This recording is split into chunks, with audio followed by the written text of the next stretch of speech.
new laptop for my study, uh, but I have some problem with it. The the laptop often freeze when I open many applications and the battery run out run out very quickly. I have this problem since the second day when I when I bought it. Uh,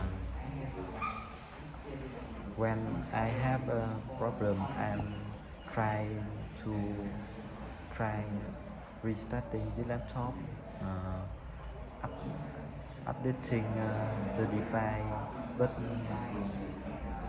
uh, it didn't work. Therefore, want I want to check my laptop if it cannot fix. I want to replace a new one.